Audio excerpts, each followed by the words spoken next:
ketika keduanya telah berserah diri total, Ibrahim dan Ismail, ketika telah dibaringkan dan siap untuk disembelih, Allah menyaksikan bahwa Ibrahim dan Ismail kepatuhannya sudah paripurna, totalitas.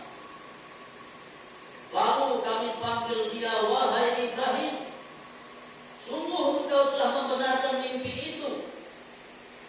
Sungguh demikianlah kami memberi balasan kepada orang-orang yang berbuat baik. Sesungguhnya ini benar-benar suatu ujian yang nyata, dan kami tebus anak itu dengan seekor sembelihan yang besar, dan kami abadikan untuk Ibrahim pujian yang baik di kalangan orang-orang yang datang kemudian. Hadirin sidang salat Idul Adha yang dimuliakan oleh Allah Subhanahu wa taala. Penyembelihan terhadap Ismail tidak jadi dilakukan oleh Nabi Allah Ibrahim alaihissalam. Mimpi itu memang benar dan telah dibenarkannya. Allah hanya menguji ketaatan Nabi Ibrahim alaihissalam. Apakah dia siap? Apakah dia siap menerima perintah Allah? Walaupun harus mengorbankan anak sematawayangnya yang sangat dicintainya, hartanya yang paling berharga dalam hidupnya.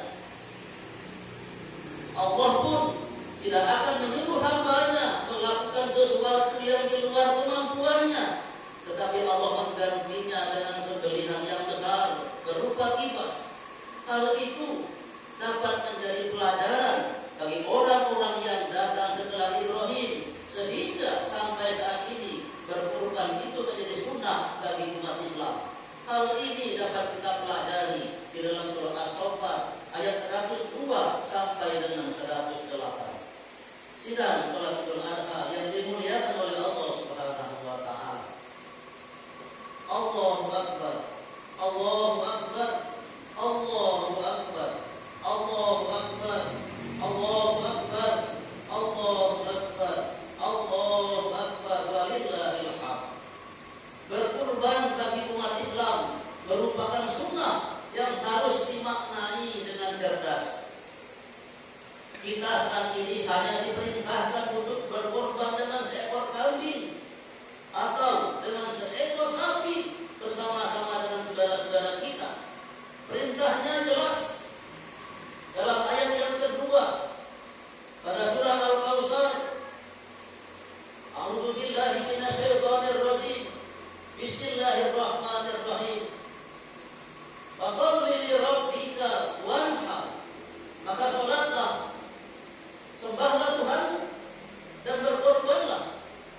Salat Idul Adha sudah kita lakukan dengan baik pada hari ini. Tetapi apakah sambungannya wanhar? Apakah kita sudah berkorban pada hari ini? Mampukah kita melaksanakannya? Itulah yang menjadi pertanyaan kita. Seorang mukmin yang berhitung secara matematis akan berpikir, bukankah terlalu besar biaya yang harus dikeluarkan untuk berkurban? Paling tidak antara 3 sampai 4 juta rupiah, bahkan bisa lebih daripada itu tergantung kepada ukuran hewan kurban yang akan dibeli. Jika kita kembali kepada ayat pertama surah Al-Kautsar, A'udzu billahi minasyaitonir rajim. Bismillahirrahmanirrahim. Inna a'tainakal kautsar, yang artinya sungguh kami telah memberimu nikmat yang banyak. Maka hadirin yang berbahagia, terlalu picik cara berpikir kita apabila kita berhitung-hitung untuk mengeluarkan biaya membeli hewan kurban. Bukankah Allah mengatakan inna a'tainakal kautsar, sungguh sudah teramat banyak nikmat yang kami berikan kepada kamu. Semuanya Allah berikan gratis. Allah berikan udara, oksigen, gratis seumur hidup kita. Pernahkah kita berhitung kalau kita mau membeli oksigen untuk kita bernapas itu sampai sekarang? Mungkin kita tidak mampu untuk membayarnya. Tanyakan saja kepada petugas di rumah sakit berapa harga 1 tabung oksigen dan berapa kilo oksigen yang kita perlukan untuk bernapas dalam sehari. Kalau Allah mau menagih biaya itu, maka tidak sebanding dengan harga seekor kambing. Hadirin yang berbahagia, Allah memberikan kita tubuh yang sehat, ginjal yang sehat, jantung yang sehat. Andai kita bayangkan saja, kalau ginjal, jantung, paru, sendi-sendi kita sakit, maka kita rela mengeluarkan puluhan juta rupiah untuk membeli obat menyembuhkan sakit itu. Bukankah selama ini Allah berikan gratis semua itu? Maka sebandingkan kurban itu dengan nikmat yang Allah berikan kepada kita. Inna a'tainakal kautsar fasholli li rabbika wanhar inna syani'aka huwal abtar. Puluhan juta sanggup orang keluarkan untuk mengobati penyakitnya. Belum lagi kalau biaya yang dikeluarkan oleh anggota keluarganya yang sibuk mengurusinya. Maka berapalah harga biaya yang kita keluarkan untuk membeli hewan kurban? Solusinya, kalaupun kita tidak sanggup, mungkin berdasarkan tradisi kampung kita bisa mengumpulkannya secara setahun, mencicilnya, sehingga sampai pada saatnya untuk berkurban kita bisa melaksanakannya. Allahu Akbar, Allahu Akbar, Allahu Akbar, walillahil hamd. Berkurban adalah ujian keimanan dan ketakwaan orang yang beriman. Apakah lebih cinta kepada harta bendanya daripada cinta kepada Allah dan Rasulnya? Bukankah harta itu pasti akan habis dan tidak pernah mencukupi? Disinilah kita diuji oleh Allah. Mungkin yang hakiki yakin betul. Jadi Allah Subhanahu wa Ta'ala tidak merasa sungkan untuk menyisihkan sebagian hartanya untuk mendapatkan keridhaan di jalan Allah Subhanahu wa Ta'ala.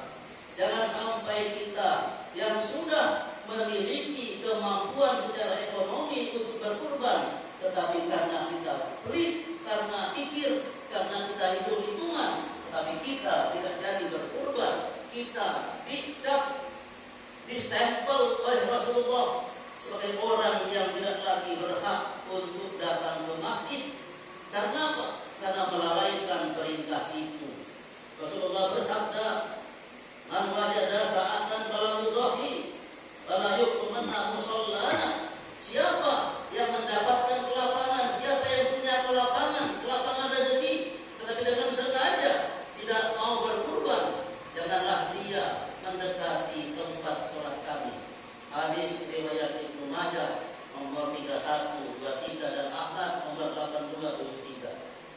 Hadirin yang dimuliakan oleh Allah, bukankah kita mengucapkan atau tersumpah di hadapan Allah dengan kalimat Qul inna sholati wa nusuki wa mahyaya wa mamati lillahi rabbil alamin. Sungguhnya sholatku, kurbanku, ibadahku, hidupku, matiku hanyalah untuk Allah Tuhan semesta alam. Al-Quran surah Al-An'am ayat 162. Demikianlah uraian mengenai mengapa kita perlu berkurban sebagai tanda kepatuhan kita, sebagai cara kita untuk mendekatkan diri kepada Allah Subhanahu wa Ta'ala, sebagai tanda kita bersyukur atas rezeki yang Allah berikan kepada kita, sebagai tanda kepatuhan kita kepada perintah Allah dan Rasulnya. Marilah kita berupaya, kalau pada tahun ini karena sesuatu hal, karena alasan ekonomi atau alasan-alasan lainnya kita belum berkesempatan untuk berkurban, maka pada tahun yang akan datang, mari kita berupaya menabung, mencicil, atau bersama-sama dengan keluarga kita atau kawan-kawan kita berupaya untuk bergotong royong melaksanakan perintah Allah ini. Bukankah kita sanggup untuk mengeluarkan biaya yang lebih besar untuk kepentingan yang lainnya, tapi mengapa perintah Allah masih kita nomor-belakangkan? Itulah hakikat dari mengapa Ibrahim diminta untuk menyembelih putranya Ismail, untuk menguji sampai di mana keimanan, kepatuhan, kesalehan seorang Ibrahim dan anaknya. Ia lebih memilih patuh kepada perintah Allah daripada harta yang paling berharga miliknya, yaitu nyawa nyawa anaknya sendiri. Ada seseorang yang anaknya diculik orang lain, ia rela menembusnya bahkan sampai miliaran rupiah. Jadi berapa panggilan dari Allah untuk berkurban? Marilah kita cermati, kita yakini bahwa Allah tidak bermain-main dengan janjinya. Allah Maha baik, Allah Maha tepat janjinya, Allah Maha memberikan kebaikan, dan kita bersyukur kepada apa yang Allah berikan kepada kita. Marilah kita senantiasa bermunajat kepada Allah Subhanahu wa taala. Semoga Allah Subhanahu wa taala memberikan kesehatan kepada kita, memberikan kebaikan kepada keluarga kita, memberikan keselamatan kepada kampung kita, khususnya diselamatkan dari pandemi COVID-19 yang sampai saat ini masih melanda bangsa dan negara kita ini, dan khususnya kepada kampung kita, dan dihindarkan dari pandemi yang demikian itu. Semoga Allah Subhanahu wa taala memberikan hidayahnya kepada kita agar kita yakin akan kebenaran firman Allah dan sunnah Rasulnya. A'udzubillahi minasyaitonir rajim. Bismillahirrahmanirrahim. Ya ayyuhalladzina amanu lima taquluna ma la taf'alun kabura maqtan indallahi an taqulu ma la taf'alun. Barakallahu li wa lakum bil Qur'anil azim wa nafa'ani wa iyyakum bima fihi minal ayati wa dzikril hakim wa taqabbal minni wa minkum tilawatahu innahu huwas samiul alim.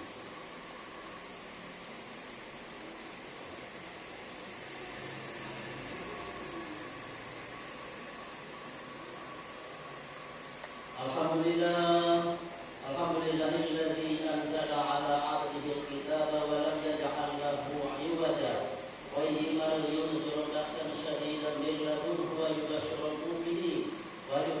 mu'minina alladhina ya'maluna as-solihati anna lahum ajran hasana.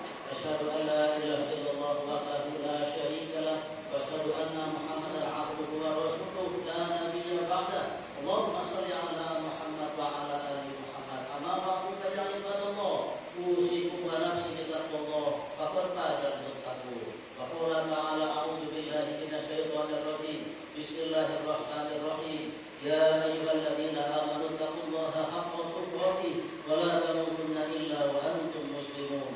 Wa qala ta'ala a'udzu billahi minasyaitonir rajim. Bismillahirrahmanirrahim.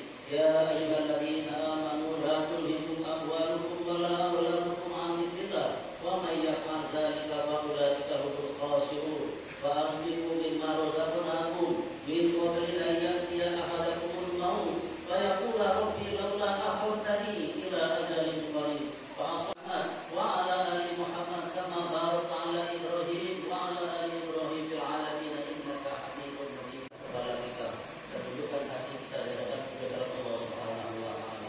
Semoga di hari yang berbarokah ini Allah berikan petunjuknya kepada kita. Allah ampuni dosa-dosa kita, dosa kedua orang tua kita, dosa guru-guru kita, dan Allah peliharakan bangsa dan negara kita sehingga menjadi bangsa yang baldatun thayyibatun wa rabbul ghafur.